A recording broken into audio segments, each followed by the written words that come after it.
Call wonderful wife. Calling wonderful wife. Hey. Yeah, now what's up? The park. Okay, so I'll make the chicken? Sure. Okay, good.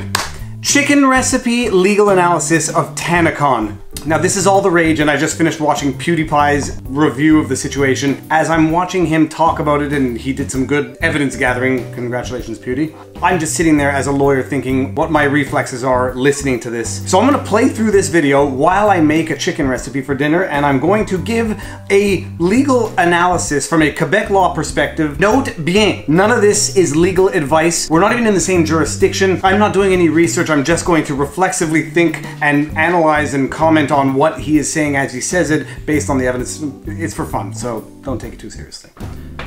The recipe tonight, by the way, is chicken thighs with sesame oil and spice. We're gonna call it Viva Frei jerk. I don't like the sound of that actually, but let's start. God, thousands and thousands of free tickets just gone with the wind. I just haven't had time to sit back and really like sob about this. We all know by now Tanacon was a disaster. Okay, so we're at the part where they're chanting refund at the beginning, but I want to get to that point at the end, so we're just going to get through the good juicy parts at the beginning. I'm not going to play through the entire video. First important takeaway, 15,000 people. She said it multiple times, there are going to be 15,000 people here. Now, to the recipe. Celery lime seasoning. Apply liberally. Sesame oil. Oh, that is the best smell on earth. A little bit in, okay. Regular olive oil to dilute the sesame oil. Lemon, lemon, lemon. Where are our lemons? Lemon juice. Now, back to the video. Oh my gosh. But then the chaos broke out. Okay, first important point. Tana in the beginning said there's gonna be 15,000 people. When the people showed up, she was saying as a justification, I didn't think there were gonna be 15,000 people. In Quebec law, there is something called bon dol, which is basically like good fraud, but it's sort of like good exaggeration, poetic license, like when a car salesman sells you the best car of your life. You're never gonna get a better car than this in your life. You're not gonna go back and ask for a refund if you find another car that you think is better than that car. That's what we call bon dol. You know that you're sort of getting exaggerated to by the salesperson. Outright fraud is when a bag of chips says it has 100 grams of chips in it, but it actually only has 75 grams of chips in it. So, two questions. When Tanacon was saying that there's going to be 15,000 people in the roll-up, was she exaggerating to get people interested, to make it look a little bit bigger than it was going to be or that she thought it was going to be? Or did she really know that there were going to be 15,000 people there in a venue that could only safely accommodate 1,000? But we'll get there. Get paid every time she said it or something. I never seen anyone say anything so liberally at the time. Commercial. Well, PewDiePie, at least your video is being monetized, so congrats on that. Let's skip that ad though. Is uninvited. Now, important thing here, PewDiePie says that the city of Garland confirmed that they sold 4,000 tickets, that the event venue could only hold 1,150, and Tana said that 15,000 tickets were sold. Now, or that there were 15,000 people there. So instead of vinegar, I like to use a little red wine, by the way, just to put it in there, and then we're gonna massage the chicken.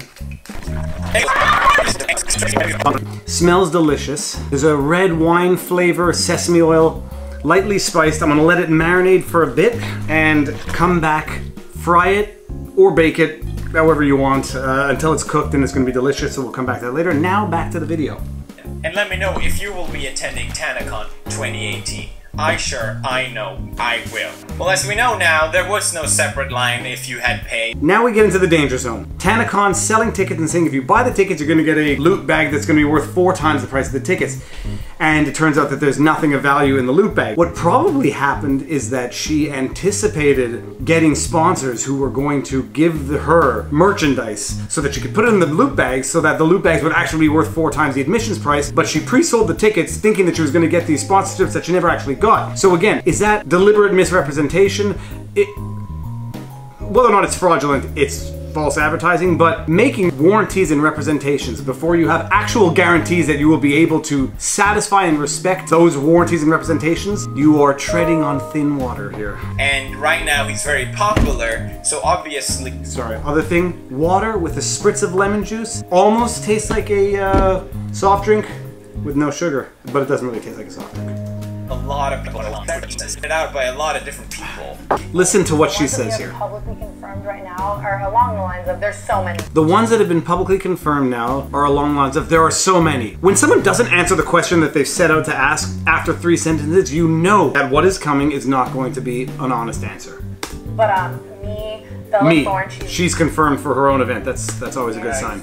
The CEO! Oh my gosh, that's him! Wow. Okay, so this is where it gets very interesting. Michael Weiss, the CEO of Good Times. This is what's going to end up happening, and I can call it now. People are going to demand a refund from Tana. Tana is going to say, you didn't buy the tickets from me, you bought it from a third party, Good Times. So I don't have your money, I'm not giving you a refund back. Go to the third party from whom you bought the tickets. What's going to happen with that third party? They're going to go bust. Sure as sugar, nobody's going to get their money back. If this goes into bankruptcy, let's just assume that the bankruptcy laws in whatever jurisdiction this is are the same as what they are in Canada. The company gets petitioned into bankruptcy. We get to see what its last transactions were. I suspect there's going to be a lot of quick ins and outs of the purchase price for the tickets and outs to related parties, directors. Being a lawyer who's reasonably cynical, I suspect that he may have used friends and contacts. But I also suspect that at the end of the day, there's going to be $0 left in that company, and a lot of it is going to have been transferred out at the last minute to directors, shareholders, and related parties. But we'll see. If that happens in Canada, payments to third parties when you reasonably suspect that you're insolvent, preferential payments, all that money is going to have to come back. In order to do that, they're going to have to petition the company into bankruptcy, go after all the directors and shareholders and related parties who took monies out of the company to render it basically insolvent, and make them put it back into the company. Not cheap, not an easy process, but I guarantee you that's what happened, and I guarantee you that at the end of the day there's going to be $0 left in Good Times, and people are probably going to be allowed to go after Tana directly because this was her event with her brand, with her name, and she's not going to be able to get out of it by saying it was a third party who took payment for the tickets. I am a detective! Bring the kids in for American Ninja Warrior? Still left Question mark? with $255,000. You know what? There is no money left in that company. Convince their parents to pay for this. Okay, so now, the travel monies, that's where the interesting point is. What damages, other than the ticket price, are the attendees going to be able to get back or sue for in terms of damages? Let's just assume that the tickets had a disclaimer that said we are not going to be held liable for any cancellation of the event, etc., etc. But there's a principle in Quebec law which is that you cannot contract out of your own fraud or negligence. So if you fraudulently sold someone a ticket on fraudulent bases, knowing that you were not going to be able to satisfy or honor the obligations that you were undertaking to provide, you cannot, by any disclaimer, absolve yourself of your responsibility to reimburse for the damages that you've caused. So the question is going to be, how much are people going to be able to claim in terms of damages? Under Quebec law, they have to be causally related to a fault, and no disclaimer can exonerate or absolve someone of their own fraud or negligence or bad faith. So, where was I going with that? Better start cooking the chicken.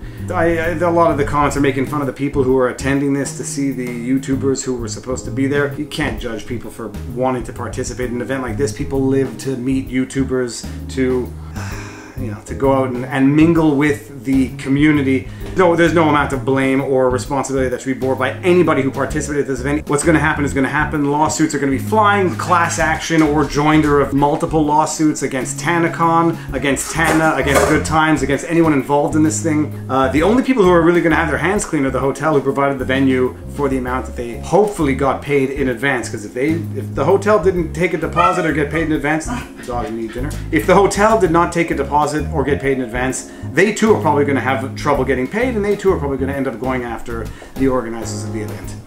So that's it. A wonderful sesame jerk chicken recipe analysis, legal nature of the Tanacon crises. Peace out. Oh, and by the way, if you don't know who I am, Viva Frei, subscribe, hit the button there and the notification, and watch my stuff. It's oftentimes relatively entertaining. Peace.